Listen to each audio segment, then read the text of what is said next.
एक और झकास चीज दिखाओ क्या?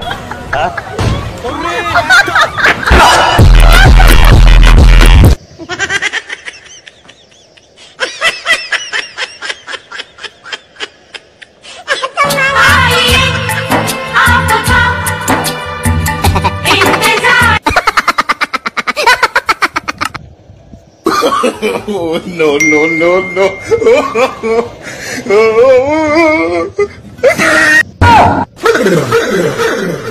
कौन है बे? आतंक का दूसरा नाम बाबू भाई।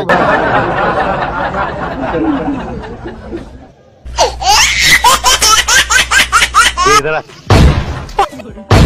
पट्ट से हेडशॉट।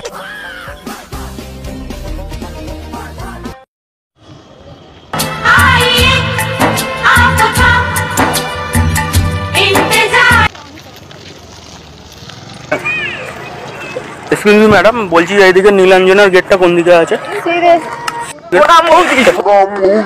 ওই আস্তে, ওইখানে नशे में क्या? नहीं।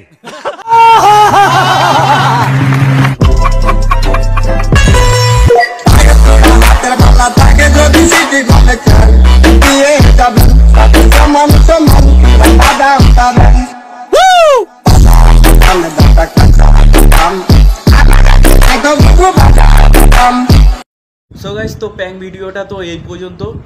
আর অ্যাকচুয়ালি হচ্ছিল আমাদের প্যাং শ্যুটটা লেট হয়েছে তৈরি করতে, তো অন্ধকার হয়ে গেছিলো বলে আমরা সবাই বাড়িতে চলে এসেছিলাম। যদি প্যাং শ্যুটটা যদি ভালো লেগে থাকে তো নতুন নতুন প্যাং ভিডিও তোমাদের জন্য উপহার দেবো। যদি প্যাং ভিডিওটা যদি ভালো লেগে থাকে তো আমার চ্যানেলে যারা নতুন এসছো চ্যানেলটাকে শেয়ার করে দাও, তো চ্যানেলটাকে সাবস্ক্রাইব করে দাও। আবার দেখা হচ্ছে তোমাদের সাথে নেক্সট ব্লগে আর নেক্সট প্যাং ভিডিওতে। চলো আজকের মতন বাই বাই।